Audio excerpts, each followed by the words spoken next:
Hello everybody, and welcome to another video with me, Katie Hemphill, the Mountain Mystic, here to bring you into another video focused on embodied living. That is this sort of path, this sort of spiritual practice, this sort of way of being in these very human bodies that we are here in this wild, messy, chaotic world that we have found ourselves in, learning how to navigate it all to the best of our abilities, going through the healing that is needed for our own selves, for our communities, our ecosystems, the greater world we are part of, as well as that greater, more joy-filled,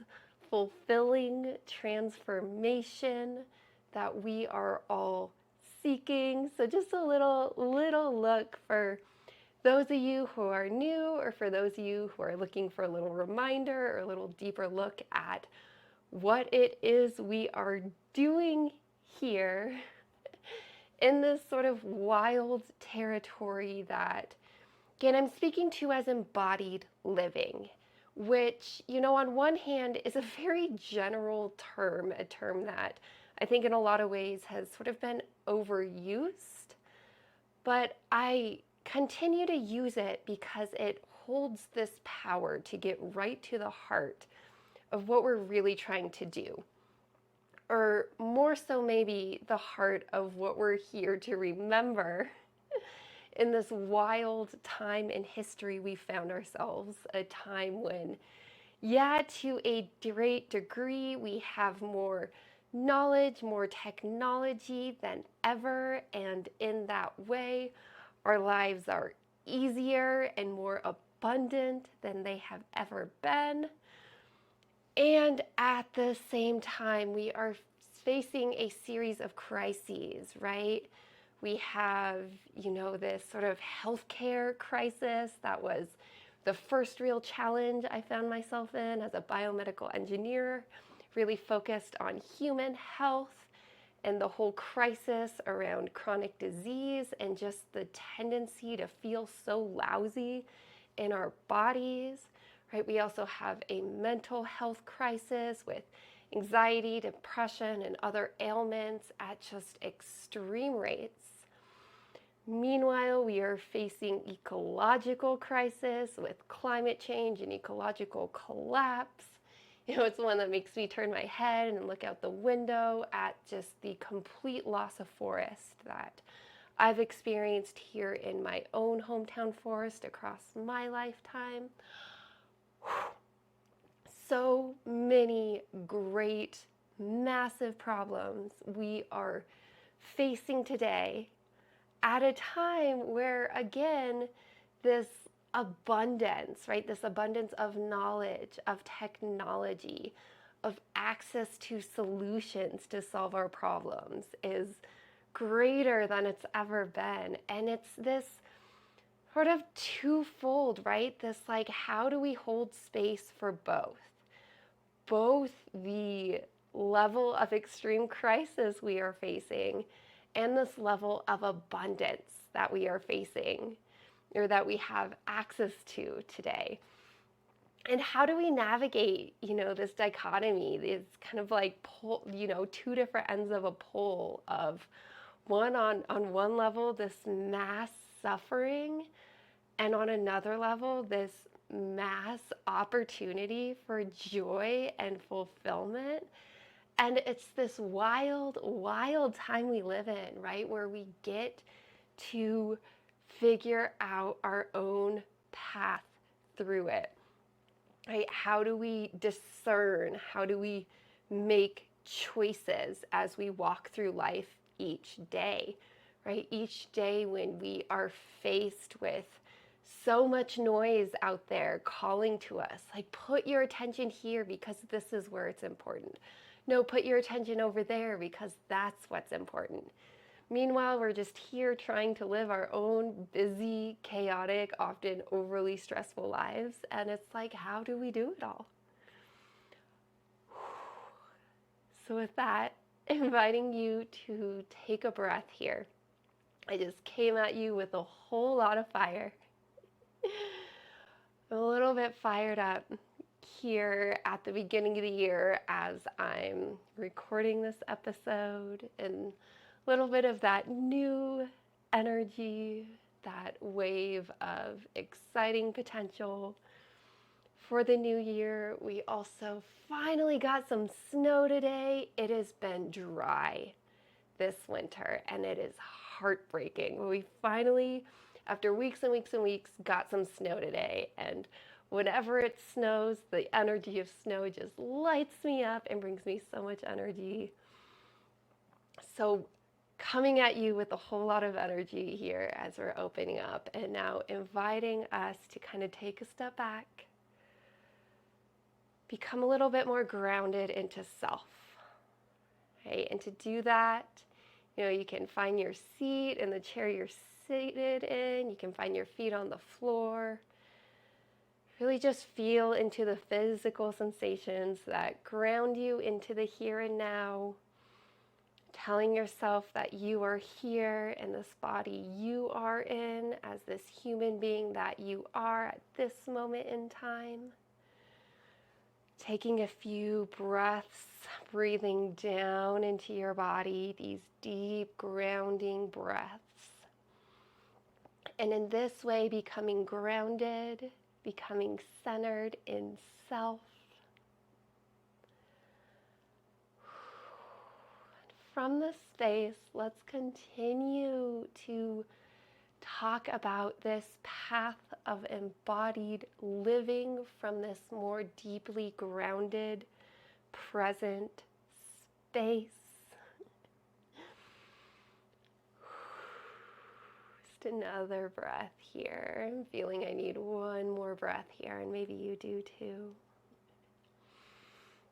This breath, your breath, really being this powerful practice, this powerful guide, this powerful means to help you tune in within, right? This breath being this powerful part of self that is rooted in your conscious self and your subconscious or unconscious self, right? Your breath being this particularly special aspect of self that literally has its roots, its nerves in that which is conscious and unconscious.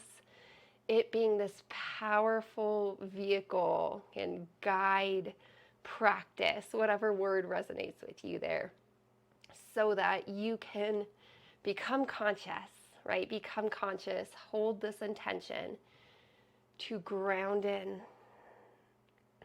And through that conscious intention, right, creating a physical action, a physical response in self that helps you ground into all parts of who you are, conscious and unconscious, right? And there's other ways we can do an embodiment practice, but the breath being this powerful avenue through which I teach most of the time. Again, because it's always available to you, right? You are always breathing. You always have conscious access to it.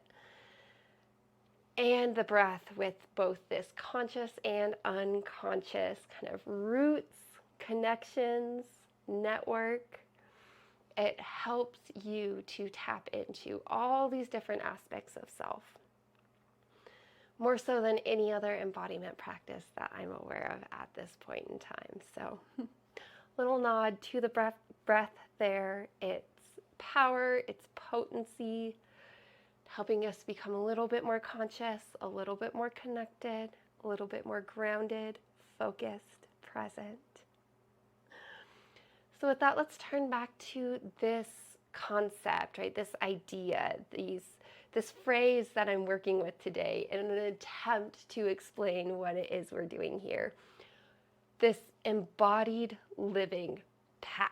And just a little shout out, if you want to hear or more read more about this, I just released my We Are the Forest, Walking a Path of Embodied Living and Collective Healing.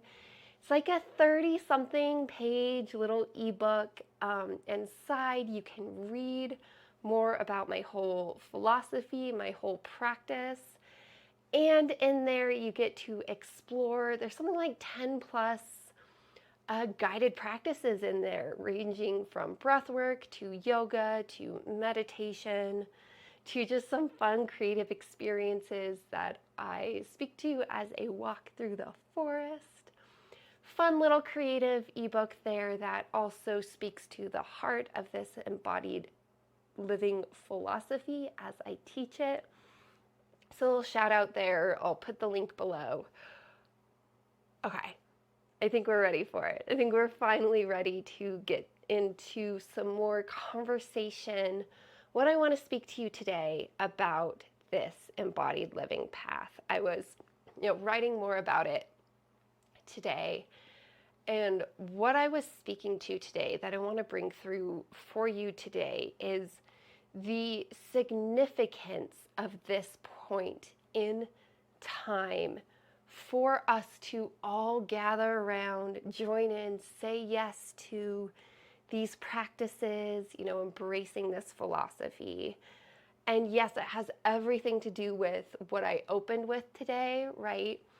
This wild time where we are facing like a list of crises right now.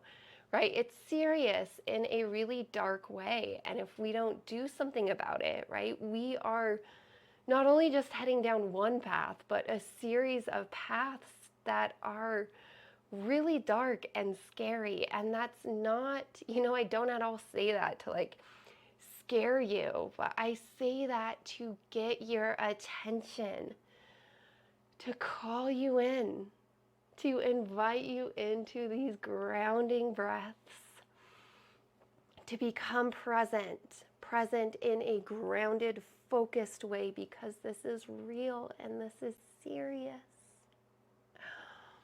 So there's that.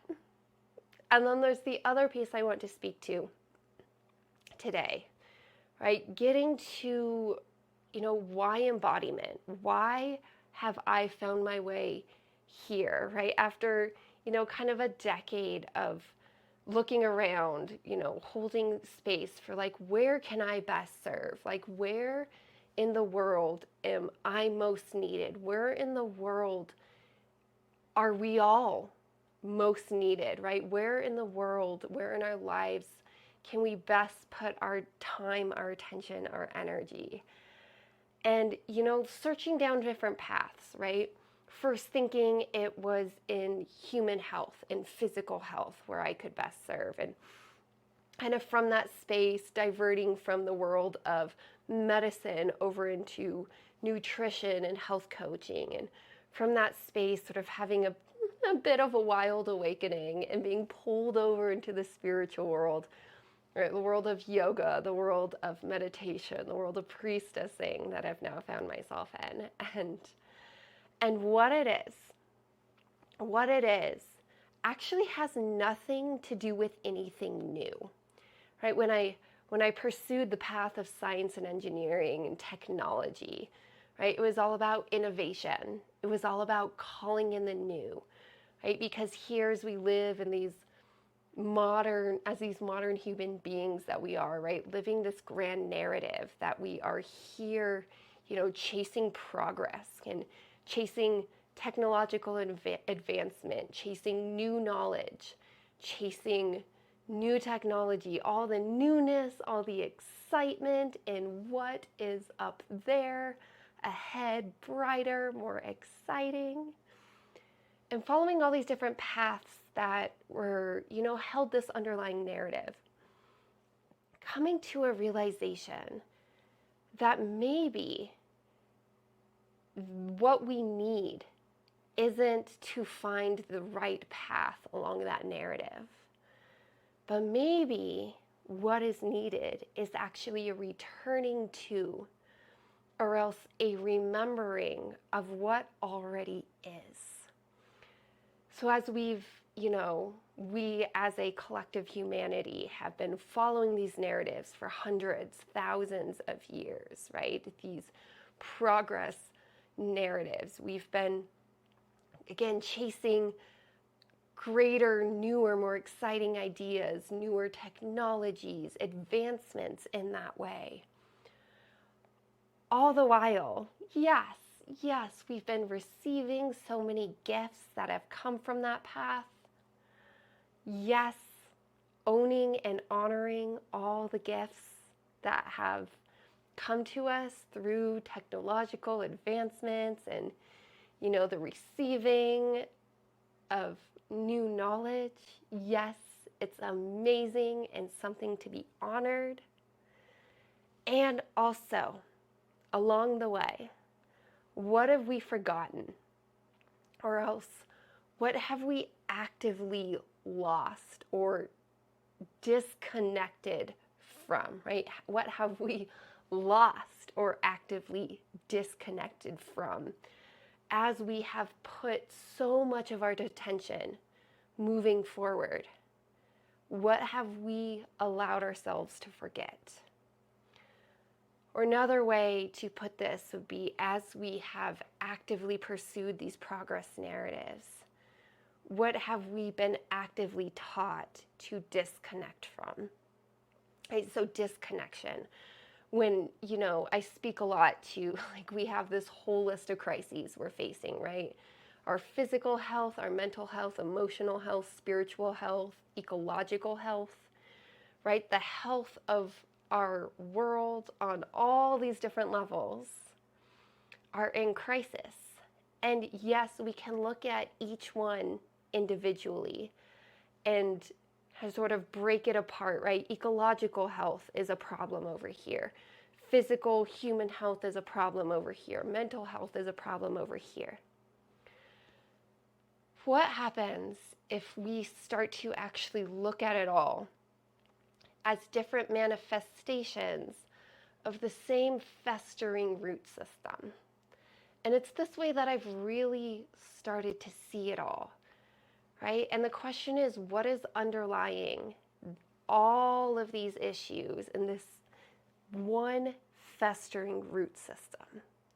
And I've already said it, it's disconnection, right? So disconnection, how many ways do we separate, isolate, otherwise disconnect the vast web of life in a way that really ought not to be disconnected? So in one way I speak to this as separation of mind over body, right? Think about all the narratives, all the different ways we've been taught in life. Mind over matter, mind over body. How, and I really invite you to think about the ways that you've been taught this in your life. All the ways that you've been taught and come to believe this supreme power of mind over body, right? And maybe there's something there.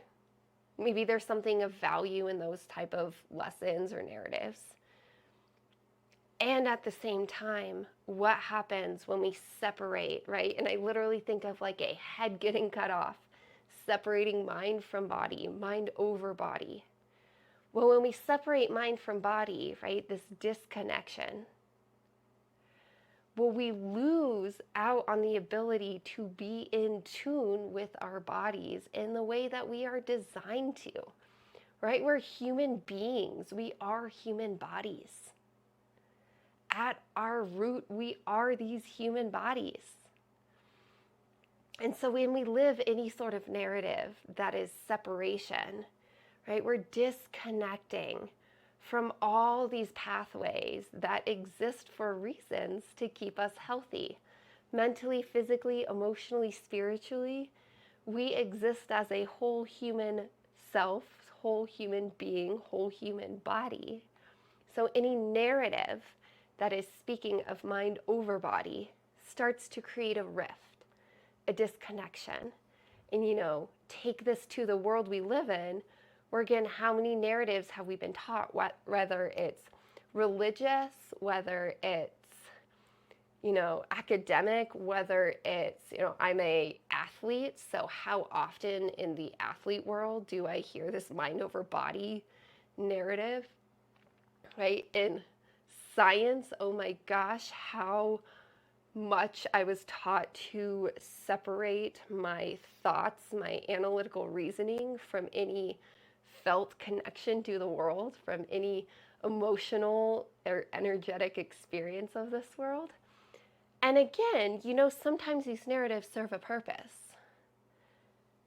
But anytime we are calling upon one of these narratives for that purpose, if we aren't also mindful to reality that no, we are human beings, we are a whole being, a whole body, and if we can't hold that too, then again, we increase this rift, we increase this disconnection.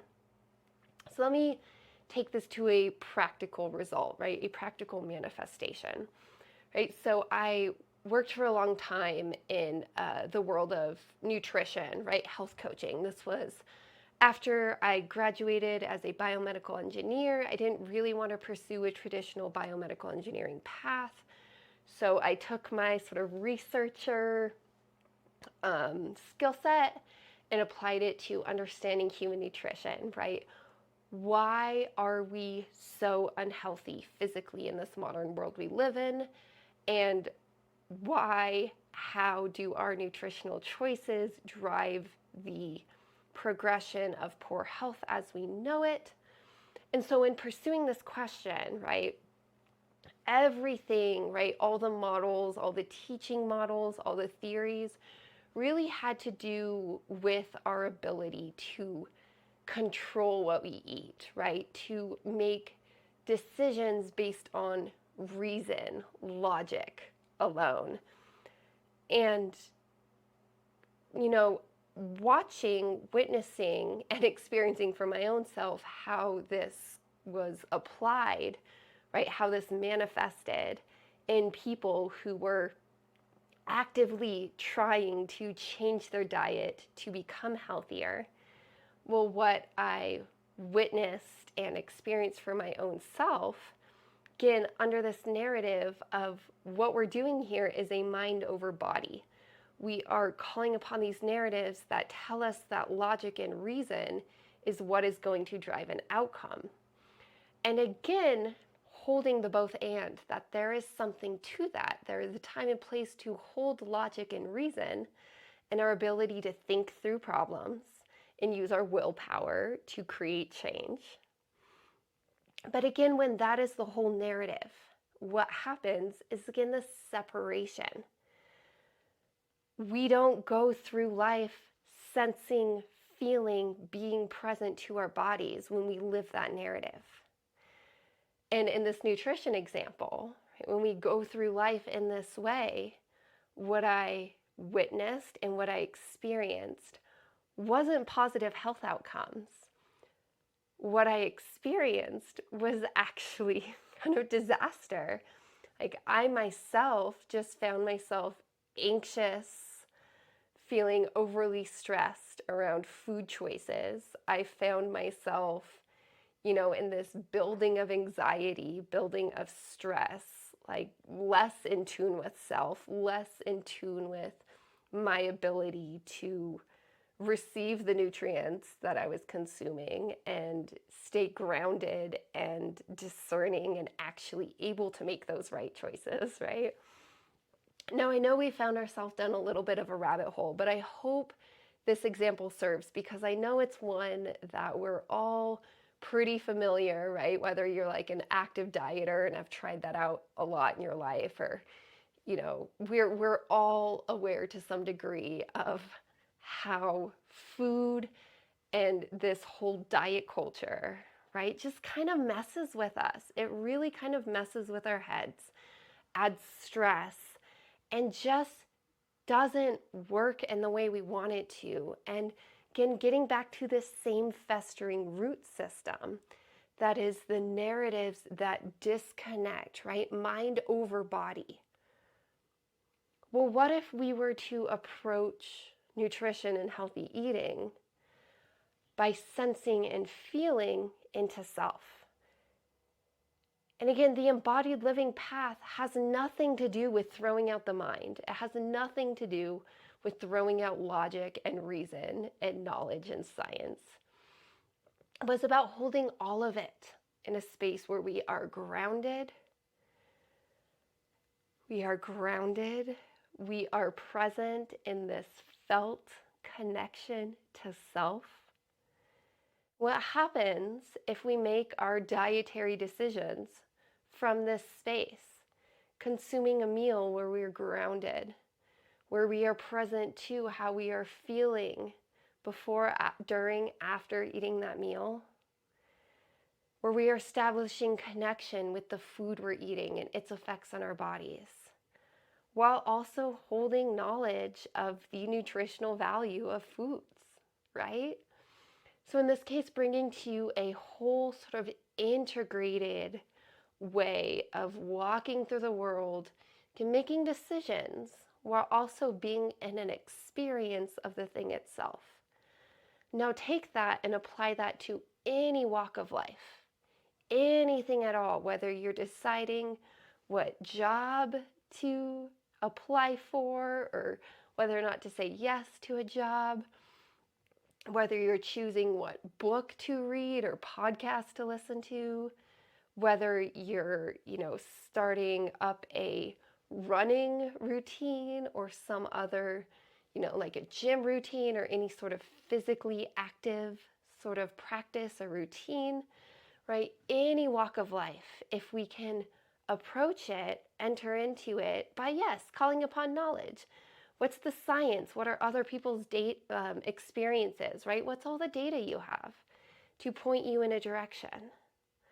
And as you walk along that path, can you be physically present in felt connection, sensing, feeling, being in tune with your emotions, all of it.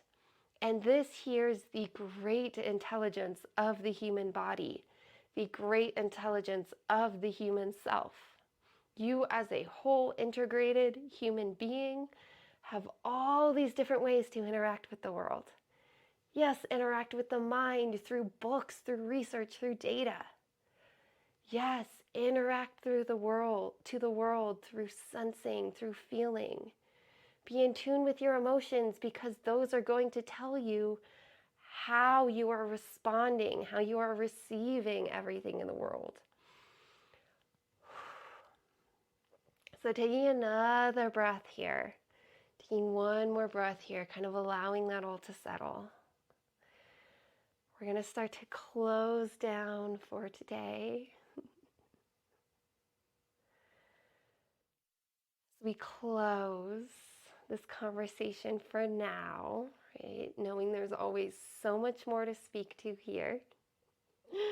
So I witness the sun starting to change as it comes through my window.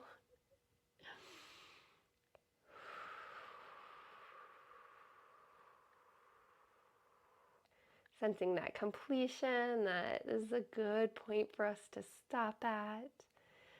And knowing there's always more. There'll be more videos coming your way. Again, if you want to dive in more to kind of the heart, the soul of what this embodied living path is, check out the ebook, We Are the Forest, Walking a Path of Embodied Living and Collective Healing, available now. There's a short little ebook up on my website. I'll link it below. What else? If you are listening to this at the beginning of the year, I am holding doors open to the Stillness Speaks winter event for probably just another week. So kind of your last chance to get in there if you've been thinking about it or if this is the first time you're hearing about it. Head over to stillness.forestbody.com to learn more. I have a whole little video over there for you with some guided practice. Okay, closing down for now.